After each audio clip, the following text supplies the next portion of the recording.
Bienvenue à toutes et à tous pour la lecture du chapitre numéro 3 de mon premier roman Juste avant la lumière. Bonne écoute. Chapitre 3. Les années ont laissé place à la haine.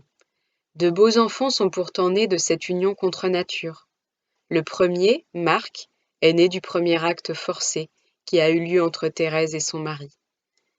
La deuxième, Clémence, a suivi quelques années après, lorsque les besoins primaires ont repris leurs droits. Le père s'est senti maudit, mais s'est fait une raison, en se disant : « Un garçon, une fille, moi qui ne voulais pas de sale bâtard, au moins j'ai réussi ça comme il faut. Le choix du roi, comme on dit, si on peut appeler ça un choix. Mes parents sont fiers, la descendance est assurée, c'est au moins ça de gagner. » Suzanne, la troisième, ne devait pas arriver. Après la deuxième naissance, le mari de Thérèse s'est emporté, lui balançant des obscénités, devenues récurrentes, auxquelles elle commençait à s'habituer avec le temps. Il lui avait demandé d'aller voir un médecin pour qu'elle arrête de s'engrosser, comme il dit, pour prendre un contraceptif. Il l'avait laissée venir dans son village, forcé à l'épouser et avait dû construire rapidement une maison. Il avait envie de profiter, lui, à l'époque, pas de jouer au père de famille. Fallait pas pousser, il était déjà bien bon de l'avoir accepté alors qu'elle l'avait bien pris pour un con. Les médecines prises par Thérèse n'eurent pas l'effet escompté. Suzanne pointa le bout de son nez, sans crier gare. La troisième fut la goutte de trop. Jusque-là, il était odieux avec sa femme, mais n'avait jamais osé porter la main sur elle. Il la forçait tout de même à avoir des rapports sexuels qui représentaient une mécanique lugubre.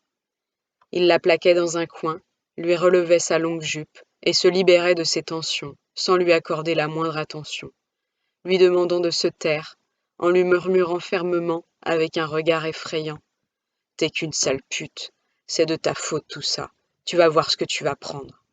Tu vas le payer toute ta vie, ma pauvre Thérèse. » Il finissait en elle rapidement, une fois sa colère déchargée, remontant son pantalon à la hâte, s'en allant sans un regard, la laissant abîmer, chaque fois plus dans son estime de femme, dans son corps meurtri. Avec l'arrivée de Suzanne, il ne se contint plus. Cela commença avec des rapports intimes de plus en plus violents et s'accentua avec des gestes agressifs dans le quotidien, dus à l'excès de boisson. Son mari la poussait lorsque les enfants n'étaient pas dans la pièce, lui tirait les cheveux pour lui faire peur, la jetait dans les escaliers pour la terroriser. Il voulait lui faire payer d'avoir gâché sa vie. Pourquoi ne la quittait-il pas après toutes ces années ? Les mentalités avaient changé, le divorce devenait monnaie courante, plus personne n'était pris au piège. Sa famille lui avait cependant inculqué le sens du devoir, coûte que coûte. Ses parents avaient travaillé d'arrache-pied pour lui fournir le nécessaire, à lui et à son frère. Il était l'aîné, il ne pouvait pas les décevoir.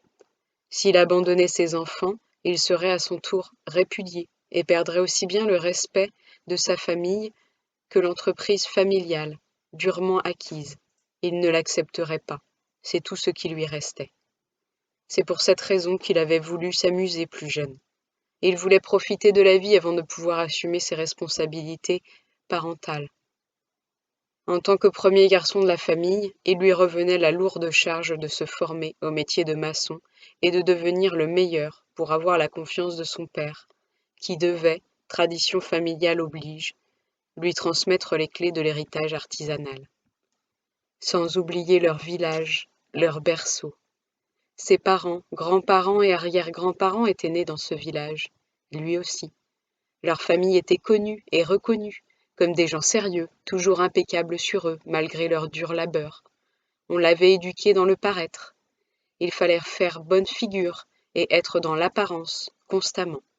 Il avait grandi comme ça, laissant de côté toute émotion trop visible, la sensibilité étant sévèrement jugée comme le plus grand des défauts dans les campagnes.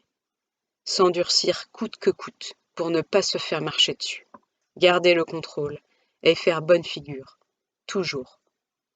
Il devait se conformer à l'image voulue par sa famille, son entreprise et son village, quoi qu'il en coûte. Le devoir est l'image avant tout, avant le bonheur.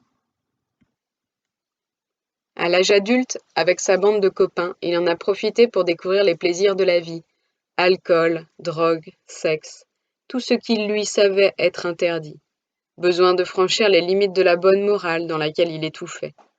Il voulait s'accorder quelques années de liberté avant de reprendre le rôle de nouveau patron qui l'incombait. Il était jeune, presque majeur, tout lui paraissait simple et tracé.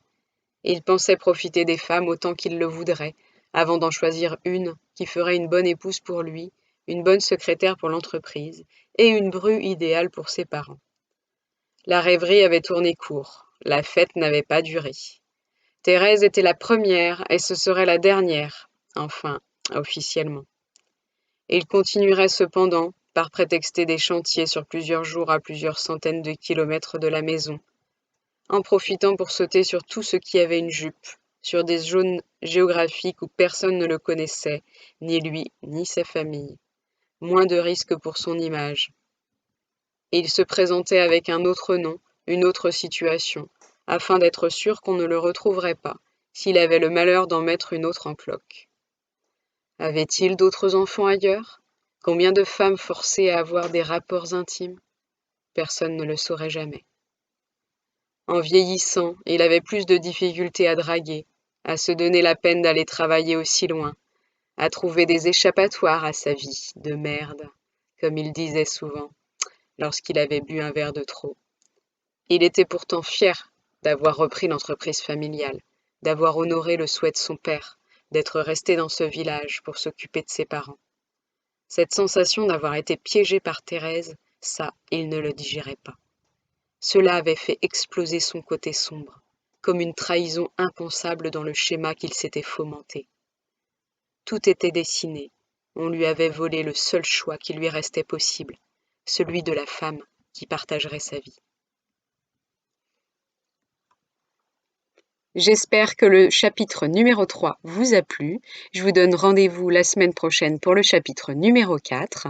En attendant, vous pouvez vous procurer mon premier roman Juste avant la lumière sur Librinova, Fnac, Amazon et maintenant aussi en commande auprès de vos librairies. N'hésitez pas également à me faire des commentaires de retour de lecture.